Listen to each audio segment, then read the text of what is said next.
Bismillahirrahmanirrahim. Assalamualaikum warahmatullahi wabarakatuh. Sahabat Sahir 78 yang dirahmati Allah. Alhamdulillah, pada hari yang penuh berkah ini Allah kembali mempertemukan kita dalam rangka thalabul ilmi. Mudah-mudahan pertemuan kita pada hari ini adalah sebuah keberkahan, sebuah kebaikan, dan menjadi catatan amal soleh serta pahala yang berlimpah karena ada niat untuk thalabul ilmi, menuntut ilmu agar bisa menerangi kehidupan kita sehingga kita bisa mengetahui petunjuk-petunjuk kebenaran, hidayah dan taufik yang memang kita harapkan, yang memang harus kita cari agar kita bisa mewujudkan kehidupan yang kita inginkan, yaitu kehidupan yang berkah, bahagia dunia dan akhirat.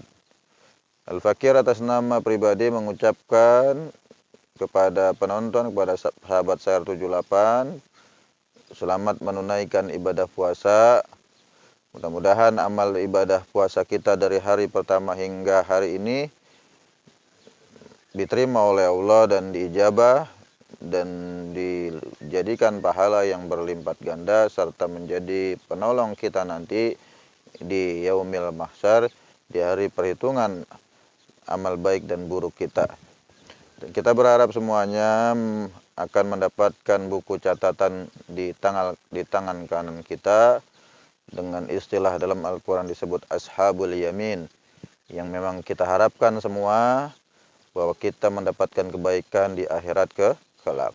Sahabat Sahir 78 yang dirahmati Allah, pada hari ini Al-Fakir ingin membahas terkait seputar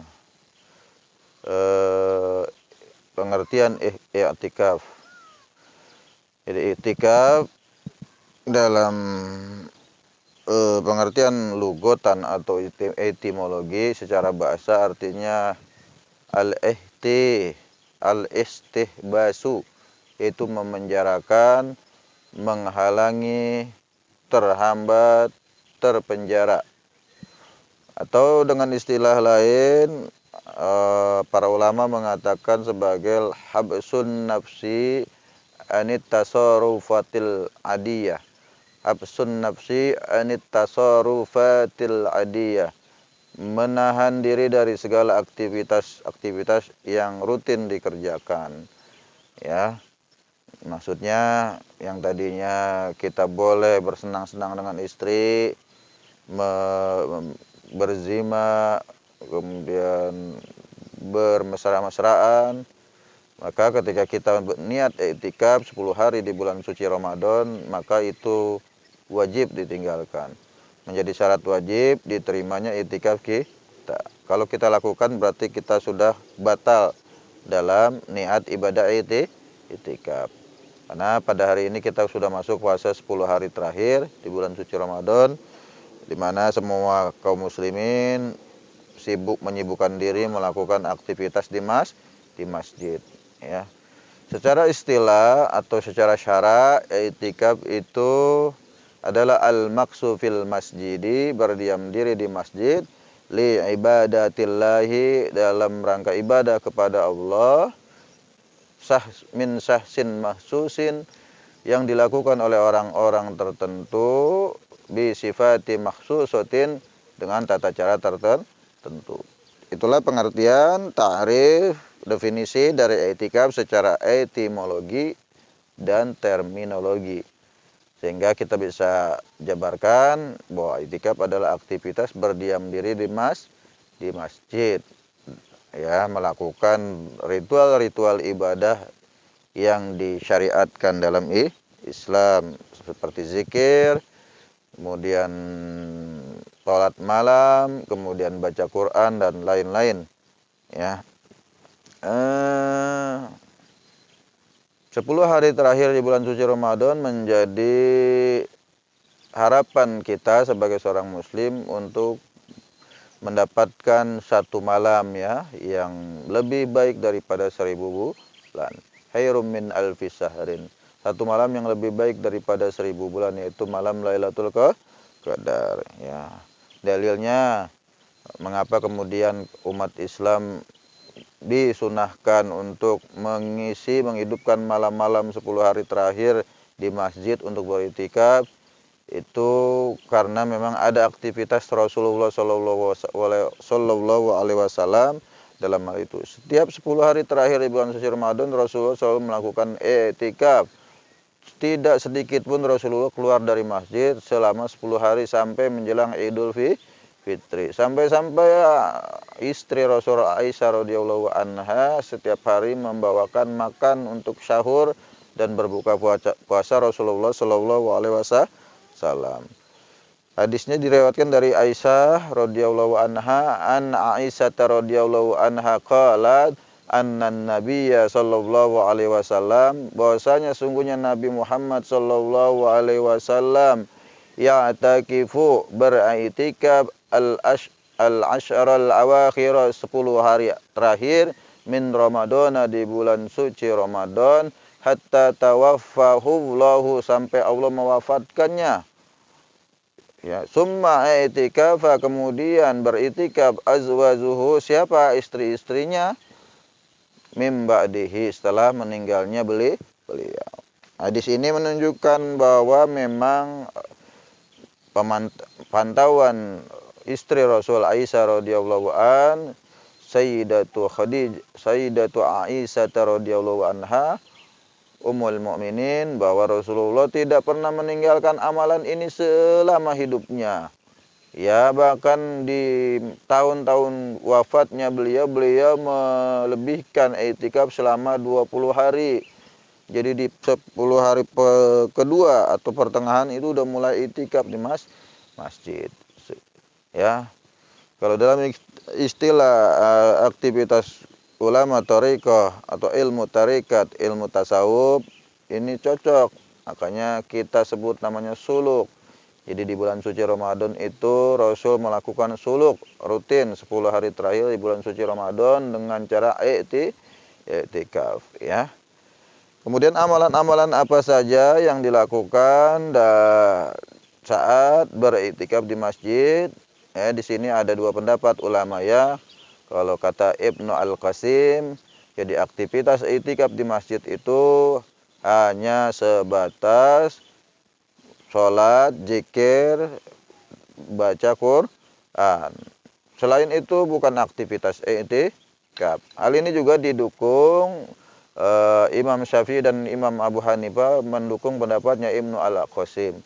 Hanya saja menurut pendapat Ibnul Wahhab, aktivitas i'tikaf di masjid bukan hanya sebatas sholat, zikir, baca Quran. Ada aktivitas lain boleh, seperti kajian ilmu atau penuntut ilmu, mengadakan kajian, ya. Biasanya kalau kita nih di Indonesia ada panitia i'tikaf 10 hari terakhir tuh di masjid-masjid, biasanya ada tarawih, ada kajian dulu. Kajian sekitar 1 jam atau 1,5 jam, ya. Tanya jawab, diskusi, kemudian itu tidur, baru qiyamul lail, setelah qiyamul lail baca Quran masing-masing sendiri-sendiri, zikir dan sebagainya. Nah, ya menurut Ibnul Wahhab itu adalah aktivitas yang boleh masuk dalam kategori aktivitas taqarrub ila Allah. Memang kalau kita kembalikan kepada aktivitas Rasulullah, tidak ada sedikit pun Rasulullah menggelar kajian atau ta'lim pada saat i'tikaf. Rasulullah sibuk sendiri dengan melakukan aktivitas-aktivitas ibadah pribadi seperti sholat sunnah, zikir, baca Quran, dan aktivitas-aktivitas yang mencoba melakukan tadabbur diri, mendekatkan diri kepada Allah. Sahabat saya 78 yang dirahmati Allah. Itu, ya. Ini sedikit gambaran, pengertian dan aktivitas i'tikaf yang mungkin bisa kita bisa kita lakukan, ya. Perbedaan pendapat itu boleh kita pahami, ya. Bebas, ya. Boleh kita ikuti, kita mau ikuti yang mana. Yang ada kajian ilmunya juga silakan. Yang nggak pakai kajian ilmu cuma sholat, zikir, doa dan tadarus juga boleh. Yang penting kita telah melakukan aktivitas taqarrub kepada Allah di 10 hari terakhir guna mendapatkan apa yang namanya idzkum minanar, ya. Di hadis kan sudah dijelaskan juga, syahrul ramadana awaluhu rahmah wa awsatuhu maghfirah wa akhiruhu idzkum minanar. Nah, berharap mendapatkan kebebasan dari api neraka. Nah, aktivitas-aktivitas itikaf itu diharapkan bisa menghasilkan output atau pribadi-pribadi muslim yang bertakwa.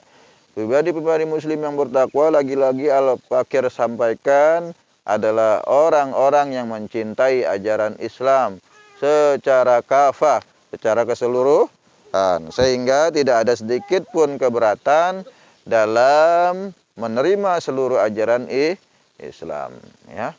Oke, Al-Fakir tarik makna filosofi dari itikaf. Itikaf adalah harus dijadikan satu bentuk amaliyah pribadi yang dapat memotivasi diri pribadi kita agar kita senantiasa melibatkan Allah dalam segala aktivitas kita. Segala aktivitas kita, baik itu bisnis, aktivitas politik, aktivitas apapun, lebih-lebih aktivitas mengurusi orang banyak, kemaslahatan umat, maka jangan sampai sekali-kali melupakan Allah. Maka penting bagi kaum muslimin agar senantiasa melibatkan Allah dalam segala aktivitas. Sahabat saya 78 yang dirahmati Allah, itu ya. Jadi kita bisa simpulkan tadi, mari kita jadikan iktikaf 10 hari di bulan suci Ramadan sebagai momentum untuk memperbaiki dan meningkatkan keimanan dan ketakwaan kita kepada Allah. Dengan harapan itu, insya Allah kita akan mendapatkan kebahagiaan dan juga diterima segala amal ibadah kita. Kurang lebihnya mohon maaf. Al-Fakir undur diri. Jika ada kekeliruan, mohon dibukakan pintu maaf yang sebesar-besarnya. Al-Fakir tutup dengan doa kafaratul majlis. Subhanaka Allahumma wa bihamdika asyhadu an la ilaha illa anta astaghfiruka wa atubu ilaik. Assalamualaikum warahmatullahi wabarakatuh.